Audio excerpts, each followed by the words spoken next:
नमस्कार, future express में आप सभी का स्वागत है। मैं हूं वीरेंद्र कुमार और मिड सेशन आपकी डेरिवेटिव्स में निफ्टी पे, निफ्टी बैंक पे और स्टॉक फ्यूचर्स पे व्यू क्या है और अप्रोच क्या हो, सब पे करेंगे बातचीत। और आज इस कार्यक्रम में फ्यूचर एक्सप्रेस में मेरे साथ मौजूद होंगे प्रशांत सावंत, सभी प्रोस्पेक्टिव से बातचीत करने के लिए। एक बार निफ्टी का इंटरडे चार्ट लेके आइए। आज सुबह ग्लोबल मार्केट से संकेत ठीक ठाक थे, लेकिन गिफ्ट निफ्टी बेटर कर रहा था वर्सेस जो ग्लोबल मार्केट का सेटअप था या फिर जो भी हैंडओवर था। करीब 118, 119 और एक समय तो करीब 130 पॉइंट ऊपर था। आज सुबह बात क्या हुई थी, देखिए कल हमने 25,050 और 25,109 की ट्रैजेक्टरी के डिप को बाय किया। मॉर्निंग में बात क्या हुई थी आज, the movement you will cross I think 25237 resistance की प्लेट लेके आइएगा। जैसे ही आप 25,237 की ट्रैजेक्टरी को पार करेंगे, अ स्विंग टुवर्ड्स 275,312 पॉसिबल है। 275 एक पिवट पॉइंट था, वो जो मैंने क्लियरली मेंशन किया था। इस रेंज में आके टर्बुलेंस आएगी, इस रेंज में आके कोलैप्स भी हो सकता है। और आपको मालूम होगा पिछले 3 दिन से हम डिस्कस कर रहे हैं, चाहे वो कल मॉर्निंग में भी था, आज मॉर्निंग में भी था, कि ये 25,300 का कॉल राइटर सबसे बड़ा सब्सटेंशियल ओआई होल्ड करता है। जब तक कि ये पार नहीं होगा, नेक्स्ट स्विंग टुवर्ड्स 351, 389 और माइट बी 423 इज इम्पॉसिबल। आज का निफ्टी का इंट्राडे हाई मालूम है क्या है? आज का आप एक बार पॉइंट टू पॉइंट निफ्टी को देखें तो हाई एग्जैक्टली वही है, 25,275, और वही हाई लगा के बाद निफ्टी कोलैप्स। और मेरे ख्याल से यहाँ तो स्क्रीन पे दिखाई नहीं देगा आपको निफ्टी का हाई, बट अगर आप चार्ट्स पे लगा के देखें तो इट्स एग्जैक्टली 25275.50। तो वो पिवट पॉइंट काम करा, फिर वहाँ से कोलैप्स आया। देखिए अब आज एक्सपायरी का दिन है, उस पॉइंट जहाँ से वो कोलैप्स हुआ उसका भी मीनिंग था, because that was call writers zone, वो कॉल राइटर्स का जोन था। लेकिन जहाँ पे अब हम डिप डायरेक्टर साहब इस पे आएंगे, पहले छोड़िए, पहले बेस की प्लेट लेके आइए, बेस की प्लेट लेके आइए। देखिए एक चीज़ जिसने काम किया वो था possibly exit zone, profit booking zone. लेकिन दूसरा जोन क्या है, that was I think 25135 and 110। ये भी इसी प्रोस्पेक्टिव से महत्वपूर्ण है जितना जिस प्रोस्पेक्टिव से वो रेजिस्टेंस की प्लेट महत्वपूर्ण थी, and that's I think put writers zone. अब हमें अगर डिप को बाय करना है तो याद रखिएगा ये बेस 1 ही काम करेगा, दैट्स 25131 एंड 110। क्यों? स्टैट्स दिखाता हूँ आपको जरा, प्लीज अब लेके आइए वो स्टैट्स, निफ्टी पुट और कॉल के स्टैट्स कंसिडरिंग एक्सपायरी डे। आपकी स्क्रीन पे आएंगे 3 कॉल्स की पुट्स और 3 स्ट्राइक्स की कॉल्स, ये आपकी स्क्रीन पे। जरा आउटस्टैंडिंग वाइज को देखिए। 300 की कॉल का, जिसको मैं कल भी जिक्र कर रहा था, आज मॉर्निंग में भी और परसों भी जिक्र किया, आउटस्टैंडिंग वाइज करीब करीब 2,36,00,000 पहुंच चुका है। 1.25 करोड़ पुट तो वहां पे आ जुड़ी हैं, कॉल जुड़े हैं। बट आपने एक चीज देखी, 25,100 की कॉल का आउटपुट का आउटस्टैंडिंग वाई 1.25 करोड़ के एडिशन के साथ 2.07 करोड़। और क्योंकि हम 25,200 के ऑलरेडी नीचे ट्रेड कर रहे हैं तो उससे हमें बहुत कंक्लूजन ड्रॉ नहीं कर रहे हैं, but including 25100 and including 25,000 outstanding वाई करीब करीब 4 करोड़ का है, जो कि इंडिकेट करता है कि लॉजिकली आपको उस डिप को टुवर्ड्स जो बेस 1 में मेंशन है 25,131 और 25,110, उसको बाय करना चाहिए। मैं इसको लेकर अभी भी आश्वस्त हूँ, सुबह भी आश्वस्त था और अभी फिर कह रहा हूँ इन स्टैट्स को देखने के बाद। ऑन द कॉन्ट्रेरी, अब आइए आप निफ्टी बैंक पे। देखिए निफ्टी बैंक की कल एक्सपायरी हो चुकी थी।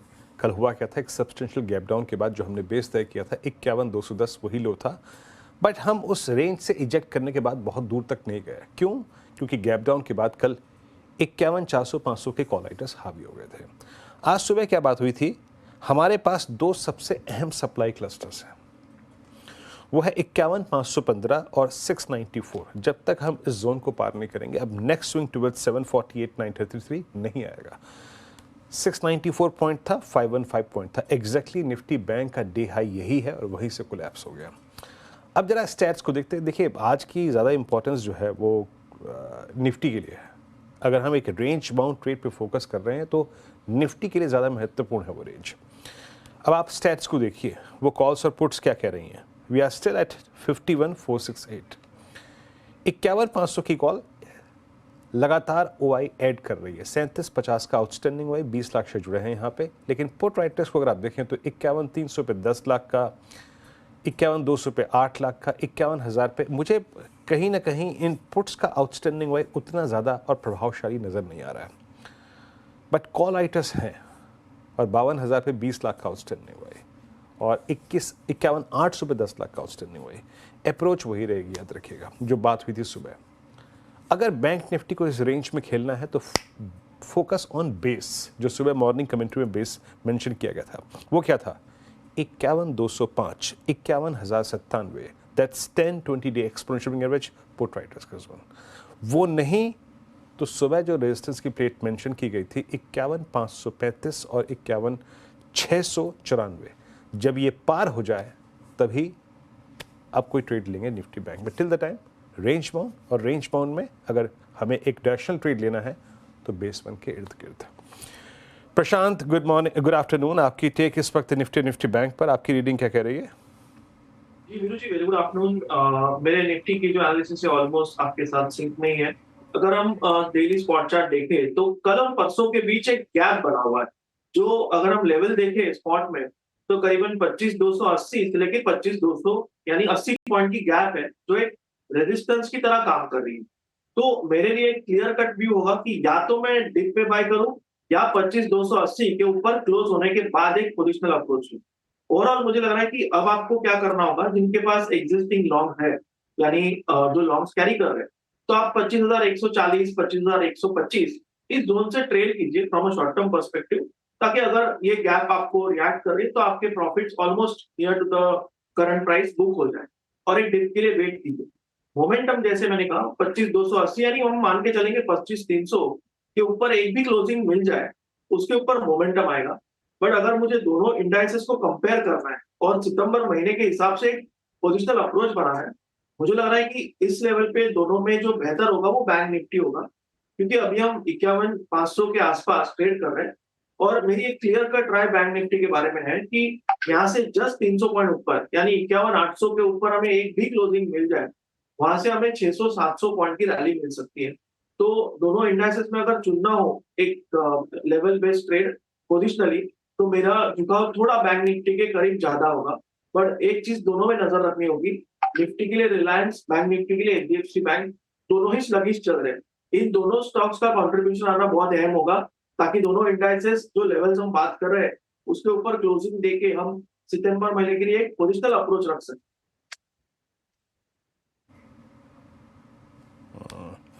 ओके, निफ्टी बैंक और निफ्टी पर आपका व्यू। इस बीच आपके और मेरे पर्सपेक्टिव से एक बहुत महत्वपूर्ण खबर है। देखिए, आज की तारीख में हम जो भी इंश्योरेंस प्रीमियम पे करते हैं उसमें लगने वाली जीएसटी की दर और जो जीएसटी की अमाउंट है वो वाकई मिडिल क्लास के लिए काफ़ी, अगर आप देखें, वो भारी अमाउंट होती है और ये मुद्दा काफ़ी समय से चला आ रहा है। इसके रेशनलाइज को लेकर, इसको कम करने को लेकर, और हेल्थ और लाइफ इंश्योरेंस पर जो जीएसटी का जो कटौती पर विचार हो रहा था वो संभव है, और 50,000 रुपये से कम के प्रीमियम भुगतान पर जो जीएसटी की दर है वो 5% की जा सकती है। आलोक मेरे सहयोगी इस वक्त मौजूद हैं। आलोक, ये मुद्दा काफ़ी समय से है और वाकई मिडिल क्लास को राहत देने के लिए एटलीस्ट आपका जो हेल्थ इंश्योरेंस है, जो आपका लाइफ इंश्योरेंस है, उसका जो प्रीमियम होता है, इस पर जीएसटी की दर रेशनलाइज की जाए। अब इसकी संभावना कितनी लग रही है इस बार?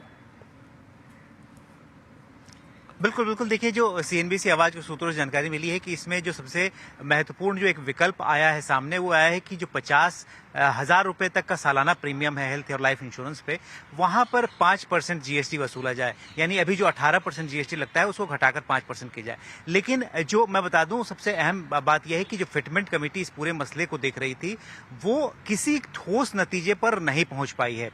कोई ठोस रिकमेंडेशन जीएसटी काउंसिल को नहीं भेजा है, बजाय इसके उसने कई तरह के विकल्प भेजे हैं जिस पर अंतिम फैसला जीएसटी काउंसिल करना है।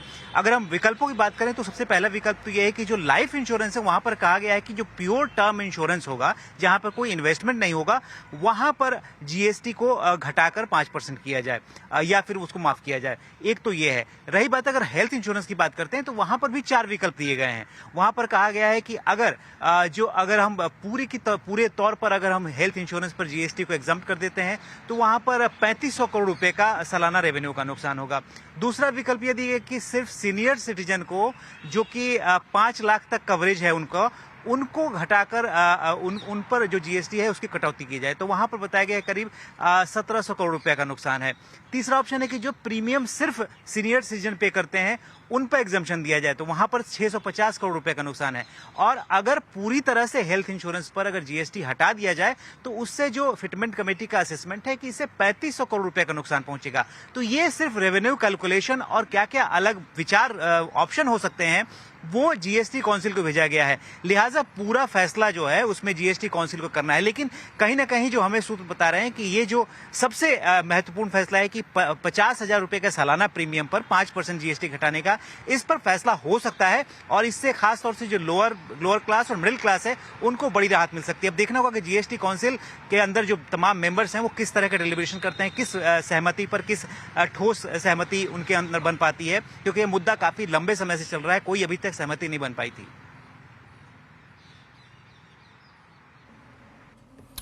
ओके, शुक्रिया आलोक। तो यहाँ पे पूरी तौर पे राहत मिलती है, आंशिक रूप से मिलती है, या फिर सिर्फ अगर आप देखें ये जो टर्म इंश्योरेंस है उस पर राहत मिलती है, सीनियर सिटीजन्स के लिए मिलती है, और ये अभी आई थिंक दिखना पड़ेगा, लेकिन ये मुद्दा है। और शायद अगर पूरी तौर पे अगर इसको 5% कर दिया जाए, या फिर एटलीस्ट 50,000 से नीचे की पॉलिसीज़ का जो प्रीमियम है उसको अगर 5% कर दिया जाए तो बड़ी राहत होगी। बट जैसे कि अभी आलोक ने बताया कि कई विकल्प हैं जिस पर शायद ये जीएसटी काउंसिल जो है विचार करेगी।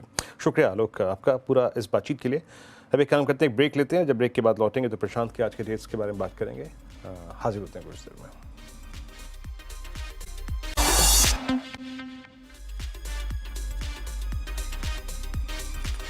ब्रेक के बाद फ्यूचर एक्सप्रेस में आप सभी का फिर से स्वागत है। ब्रेक से पहले आई थिंक हमने एक महत्वपूर्ण खबर को डिस्कस किया regarding I think GST on insurance premium and medical insurance premium. अब आते हैं निफ्टी बैंक की बात करने के बाद स्टॉक फ्यूचर्स पे। प्रशांत, आपके आज के 3 ट्रेड्स कौन से होंगे? जी वीरू जी, एक sectoral mix and match strategy मैंने बनाई है। फर्स्ट पिक होगा एल&टी फाइनेंस। यहाँ पे स्टॉप लॉस रखेंगे 165, 165 स्पॉट। टारगेट मुझे लग रहा है 182, 182, 184, 182, 184 जोन तक जा सकते हैं। पैटर्न काफी अच्छा लग रहा है, बेस अच्छी बनी हुई है। सिमिलर पैटर्न मुझे एसबीआई में नजर आ रहा है बेस फॉर्मेशन का। यहाँ पे स्टॉप लॉस करीबन 812, 810 एक अच्छा स्टॉप लॉस होगा। और यहाँ से मैं एक पुल बैक की तरह इस ट्रेड को प्लान कर रहा हूँ कि 840, 845, 840, 845 ये लेवल नजर आ सकते हैं। ओवरऑल जैसे मैंने कहा, इस महीने में मैं बैंक निफ्टी पे एक स्पेसिफिक लेवल के ऊपर बुलिश हूँ। वहां प्राइवेट बैंक्स के साथ मुझे लग रहा है पीएसयू का भी अच्छा सपोर्ट मिल सकता है।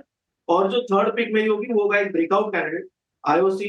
यहाँ पे स्टॉप लॉस 177 के नीचे बिलो 177 स्पॉट रख के हम 195, 195 का टारगेट रख सकते हैं।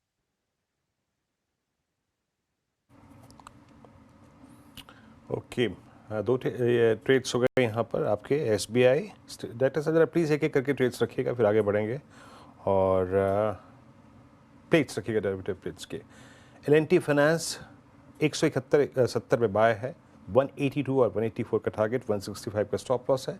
अगली प्लेट पे आइए, प्रशांत जी का पहला ट्रेड एसबीआई फ्यूचर्स 840 के लक्ष्य के लिए, 845 के लक्ष्य के लिए, 823 पे एसबीआई काफ़ी इस रेंज में टाइम स्पेंड कर रहा है। और आईओसी फ्यूचर्स करीबन 84 पे ट्रेड करता है, 195 के लक्ष्य के लिए। इस पर एक आपका बाय ट्रेड है। मैं एक स्टॉक और आपसे यहाँ पे इनफैक्ट लेना चाहूँगा।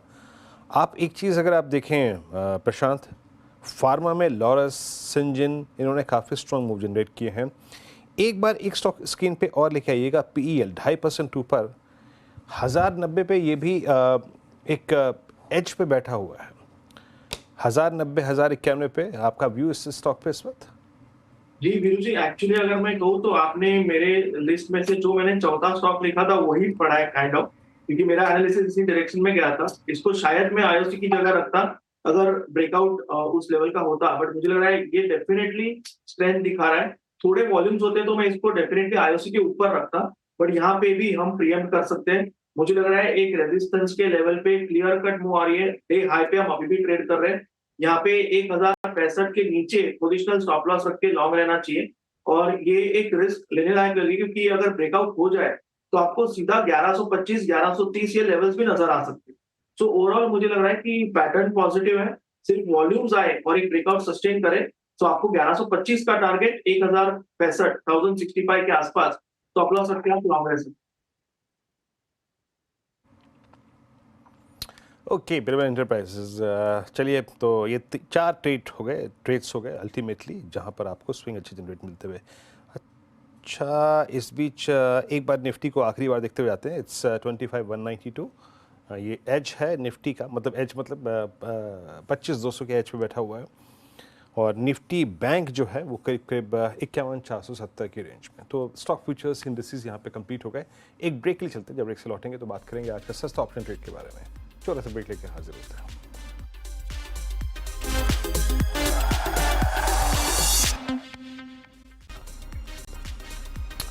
ब्रेक के बाद कार्यक्रम में सभी का फिर से स्वागत है। अब चलते हैं आज का सस्ता ऑप्शन ट्रेड पिक करते हैं। प्रशांत, क्या पिक कर रहे हैं आप?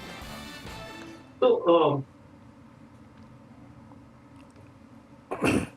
जी, जहां तक सस्ता ऑप्शन की बात है, मैं जिस स्टॉक को ट्रैक कर रहा हूँ वो है पिडिलाइट, और इसकी 3220 3220 स्ट्राइक प्राइस की कॉल जस्ट कुछ देर पहले 70 पे चल रही थी। अब ये 75 आ चुकी, थोड़ा सा कूल डाउन हो जाए या यहाँ पे भी ले सकते हैं overall, but stop loss change मत कीजिए। स्टॉप लॉस होगा 44 का, टारगेट 1 रखेंगे 110 110, टारगेट टू 135 135।